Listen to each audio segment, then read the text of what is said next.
Hi, lesson 85 is today, and we're going to do cross sections of solids. I wanted to explain at the end of the notes that I'm getting used to a new format, and so I cut off the bottom of the back page. But at the very end, just hang in there, it's going to be shown, and it's just the math part of it. And so I just wanted to let you know that, because that is going to be frustrating for you. And if you want to grab some Play-Doh or clay or something like that, that's something that'll work in your lesson and also relieve some stress. See you later. Have fun. So today we're going to talk about cross sections of solids, and this is just a really tough way to do this, but it's just kind of fun. You can take some Play-Doh, and we've got a basic right cylinder shape-ish, right? And so then you can slice it up and get a cross section. If you can't visualize it, then you're gonna need some practice in visualizing, because you obviously can't do every one of these shapes this way with Play-Doh. But a cross section will be a circle. And so if you imagine slicing any kind of solid into teeny, teeny, tiny slices, that's what they're going to be asking for, is what a cross section is.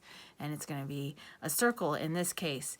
And these pictures are very good at kind of giving you some ideas on how to visualize it as well.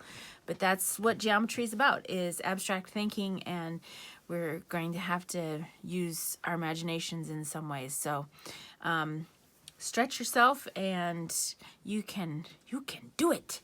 Alrighty, so we're going to start off with cross section here. And those words should be very familiar to you, cross section. It's the intersection of a three-dimensional figure and a plane. So like I said, you're just imagining slicing something. In this diagram here, the first plane intersects the cylinder to make what we just tried to do over there with Play-Doh. And this would be a circular cross section. And the second plane here intersects the same cylinder, but if you notice, it's a vertical plane. And so if you can picture what that space is in there, it does make a rectangle. All right, so here are the examples. Describe and draw the cross section created by each plane. You're just going to sketch it, and you're going to describe what it looks like. So if I took a cone and sliced it parallel to the base, I'm going to end up with a circle. And then you just write down the name of the shape. So obviously that's not a circle, it's a sloppy whatever, but you get the right idea, and you just write the word circle.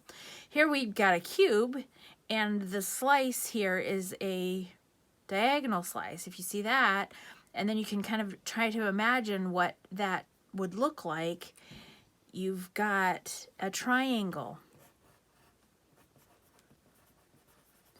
So you may have to catch some kind of, I don't know, Play-Doh or clay or something, and try to give yourself a visual idea that way. So you can, you know, kind of like make a cube and slice it off and take a look at it. So just do your best in trying to visualize these things. Okay, and then we have obviously math that comes into this. So if a plane shown is perpendicular to the altitude of the cylinder, so that means it's parallel to the base, what is the perimeter of the cross section? It's just asking for the circumference of the circle, if you see what kind of shape that is and everything like that. So circumference of a circle is equal to 2 pi r, and then we're just plugging in numbers. So circumference is 2 times pi times 12.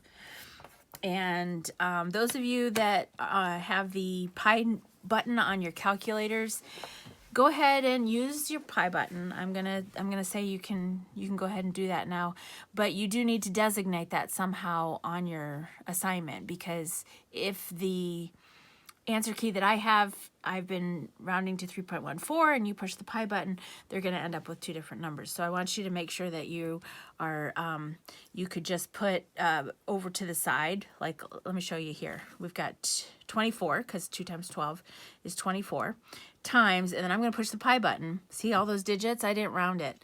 I'm just going to leave it like that and push equals. Well, I'm going to end up with a different number than someone that rounds it to 3.14. So I've got 75 point, let me show you 3982, and I round to the nearest hundredth. We'll look at this 9 becomes a 0 and that becomes a 4. So I have 75.4 inches. And a good way to designate this is I would do a pi and then like draw a button to show that that was the pi button answer. If you don't do the pi button answer, then you've got 3.14 times 24, and you'll notice it's quite a bit different. 75.36 inches. So either one of those will work. I just want to make sure that you give me some indication when I'm correcting your papers, so that I don't arbitrarily just mark it wrong and you end up with it incorrect when it should be correct. Okay, so that was example 2. Example 3, we've got the area of a cross section of a square pyramid, and it gives you all the dimensions here. And this cross section, if you would imagine what that would look like, it's going to look like a triangle. So you can draw that over to the side to give you some ideas on what you're looking at. A lot of geometry ends up having to visualize things, and you have a lot of times have to draw them. So go ahead and draw things out so that you can see. Obviously the altitude is perpendicular to the base, and then we've got a 6-inch base of your triangle. And it's asking for the area, right? Area of this cross section. So I just need the area of a triangle. You should remember that that is 1/2 base times height. And we've got our height and our base, which is easy peasy. 1/2 times 6 times 15. And that ends up being 45 square inches.